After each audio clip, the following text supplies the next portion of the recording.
Olá pessoal, você está entrando no programa Sexto Sentido, um programa onde você vê o invisível, escuta o inaudível e acessa o impossível. Estou aqui com Kátia Gaia e ela vai falar tudo sobre voodoo, um tema interessantíssimo. Tudo bem, Kátia? Tudo ótimo, um prazer estar aqui com o seu público. Kátia, eu gostaria muito de você como maga, eu sei que você tem os seus cursos, eu gostaria que você conversasse comigo, com meus internautas, a respeito de voodoo. Bem, é um tema assim vasto, tanto quanto outro culto africano, caribenho, haitiano.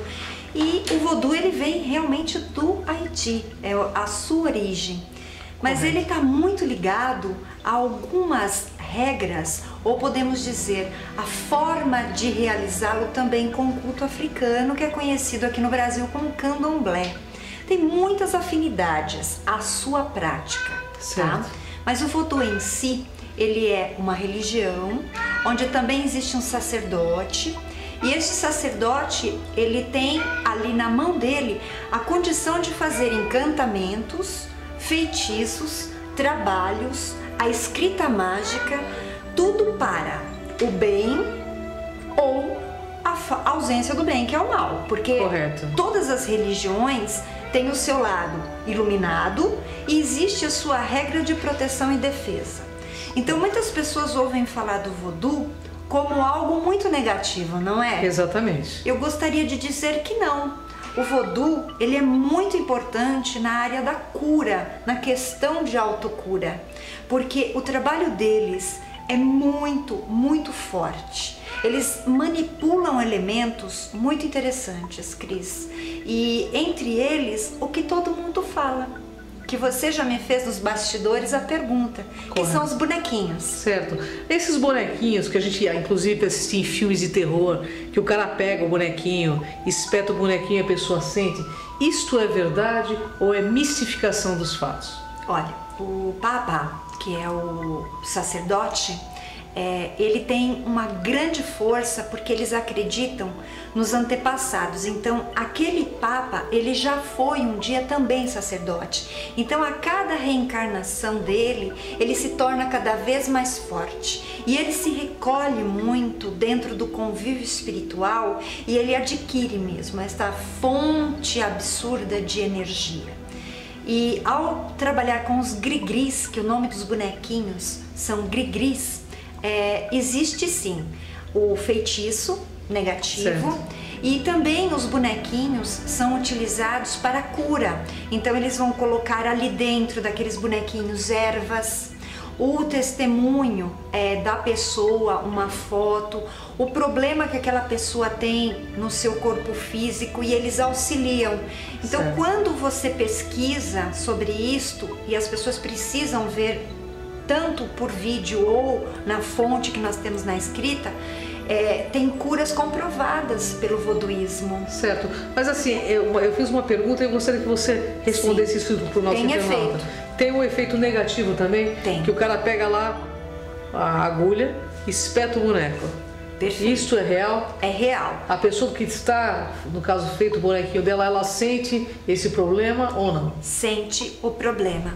E outras religiões, outros cultos também utilizaram esse mecanismo, como a bruxaria, que também utiliza os bonequinhos. Uma pergunta que todo mundo sabe que já que existe o voodoo, e Kátia está dizendo que existe porque ela pesquisa, ela estuda esse assunto, ela é maga. Kátia, quando é feito um bonequinho de uma pessoa, no caso de um voodoo negativo, como que a pessoa que descobre que foi feito o boneco desativa este voodoo negativo? Pois é, ela também tem que passar pelo mesmo recurso. Nós acreditamos que todo mecanismo mágico você tem que ir à fonte. Então você tem que buscar o mesmo elemento, o mesmo padrão vibratório para gerar uma antigoécia. Então a goécia é a magia, a antigoécia, então nós vamos quebrá-la dentro do mesmo rito. Então você vai buscar um papa ou papá, justamente para que ele desmanche. Então existe os famosos, existem outros nomes, porque o serviço africano, que é o voodoo, tem nomes muito similares ao candomblé. Então um ibó, essas condições, esses trabalhos de quebra. E uma coisa que acontece muito para aqueles que são, né, são necromantes, né, que trabalham com isto, Cris, o zumbi. Quantas pessoas não ouvem falar sobre o zumbi? E certo. no voodoo existe isto. O zumbi, para explicar para o nosso internauta, o que seria, Kátia? Perfeito. A pessoa desencarna, morre, aí o sacerdote, mas dentro de alguns cultos que são de esquerda negativos, que acompanham a linha fria, porque existe a linha quente e a linha fria do voduísmo, ele vai ao cemitério em um determinado momento daquele dia, daquele velório, a morte daquela pessoa, e ele levanta aquele defunto. Ele afasta aquele espírito e coloca o espírito que ele quer atingir. Mas isso é mito ou é realidade? Não, isto é realidade. Isto acontece muito no Haiti, tanto que é uma das magias mais temidas. Não, é para temer mesmo, né? Porque você simplesmente deixa de ter a sua vontade e ela é manifestada naquele corpo, mas aquele ser é só o físico. Ele deixa de existir, ele tem uma programação que não é muito longa, porque aquela energia deletéria, ela passa a existir por um tempo programado por aquele sacerdote negativo, óbvio, e aquele ser deixa de existir porque é só para um comprometimento. Então, aquele corpo é um escravo. E eles usam algum veneno potente também, Ana? Muitos. Muitos? Principalmente de animais, né? Então, eles utilizam não só os grigris, eles utilizam os animais como portais mágicos negativos para atingirem suas vítimas. Então, os venenos, né, as secreções, tudo isto é muito utilizado, tanto a secreção humana também, né? E os vodus para o amor são poderosíssimos. Então, os filtros que são feitos, a gente não precisa descrever quais são as secreções, porque são óbvias. Então, é utilizado para o rito do amor. Então, em tudo existe aquilo que nós hoje rotulamos entre bem e mal. Mas eu gostaria muito de dizer que existe um trabalho muito positivo pelos papas, principalmente por esse grande panteão positivo de Angassus, que são os caboclos da cura, que estão envolvidos no voodoo, como os grandes guardiões que zelam por uma comunidade, pela tribo e pela cura e pela proteção deles e o alimento. Então tem um lado positivo. Existem deuses ou orixás no voodoo, Kátia Gaia? São orixás. Na verdade, eles cultuam os antepassados e existem os quedês, que são entidades, né? Ou consciências, que a gente costuma dizer. Eles não estão ligados a orixás. Orixás é candomblé. Candomblé.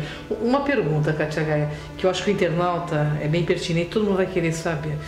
Como identificar uma pessoa que foi feita um voodoo para essas questões de magia no amor ou algum outro tipo de magia? Como identificar que a pessoa foi magiada com voodoo? Bem, qual seria a sinalética dessa magia? A pessoa realmente ela fica enferma, ela deixa de ter o viço, ela perde totalmente o viço, ela fica branca, ela passa a ter estados de inconsciência ou próximo a um zumbi, como se fosse um demente, uma pessoa enluarada, assim, fica olhando para o nada, passa a ter condições repetitivas de um ato. Então é como se você tivesse fanático por uma situação, só falasse daquilo, ou se prostra totalmente. Correto. Então existem casos da pessoa ficar prostrada em sua cama, não levanta, não se descobre na medicina o que aquela pessoa tem. Correto. Porque é um feitiço muito forte. Eu realmente digo que é um processo muito difícil de se quebrar. Nós temos no Brasil pessoas muito interessantes que trabalham com estas quebras. Correto. Mas você tem que ir no lugar certo, não em qualquer lugar. E no amor, esse voodoo funciona como? Para a pessoa que foi magiada no amor? Também como uma amarração, que tanto falam, né? Que a gente ouve falar, esse é o termo mais tranquilo para a gente falar. Também a pessoa tem aquele companheiro, aquela companheira por um tempo que é pré-determinado pelo... Não é sempre que aquele ser vai ficar, porque o encantado, uma hora ele desperta. Correto. E desencanta. Agora, se a pessoa ela tem o conhecimento e quem está fazendo com certeza tem e quer levar, vai sempre repetir aquele trabalho. E é quando você estabelece já um vínculo maior, aquela pessoa fica totalmente enfeitiçada, é como uma ilusão, é uma capa. Ela não enxerga a realidade no outro ser, porque para ela aquele ser é o que ela vê, o que ela pensa, o que colocaram, é um envoltamento que nós chamamos. Correto. E tem maneiras de se quebrar, então, quando acontece esse tipo de coisa? Sim, existem sacerdotes extremamente competentes, sim, que fazem esse tipo de trabalho. Aqui no Brasil, inclusive? Inclusive. Kátia Gaia, eu gostaria que você deixasse para o nosso internauta, Sim. porque eu sei que você dá curso de magia, Sim. o seu site, né? Certo. E o seu contato para que os internautas conseguissem entrar em contato com você. Perfeito. Bem, meu site é o www.soldegaia, meu Gaia é com Y, .gex.com.br. Lá você encontra temas muito interessantes e também minha agenda de cursos. Você teria uma mensagem para as pessoas que estão passando por uma situação semelhante? Bem, antes de você colocar a mão no bolso, coloque a mão na consciência, porque nem tudo é espiritual. Às vezes nós criamos uma realidade paralela que não está ligada a este senso comum do que estamos dizendo. Mas procure pessoas sérias, respeitadas, procure mesmo, porque com certeza aí você vai estabelecer uma linha de confiança para criar esse padrão e sair, né, deste campo de ilusão, porque todos nós estamos suscetíveis. Você acha que o momento agora de 2012 é o momento das pessoas despertarem e quebrar essas magias, do meu ponto de vista, de certa forma, negras, né? Porque são magias que limitam a pessoa como se fosse um robô, né? São magias negras, né? Sim, eu tenho certeza que 2012 veio aí para abrir, né, a consciência destas pessoas e não atingirem mais esse grau de querer prejudicar o seu próximo. Então saiba que existe uma parede invisível na sua frente. Se você jogar, vai voltar. Então o que você quer que volte? Coloque amor, coloque sentimentos, coloquem promessas positivas, porque com certeza vai voltar para você o que você emanar. Bom, gente, a gente vai ficando aqui nesse programa Sexto Sentido, porque aqui, Kátia, espiritualidade é cultura. E cultura, sabe, gente, espiritualiza. Até o próximo Sexto Sentido.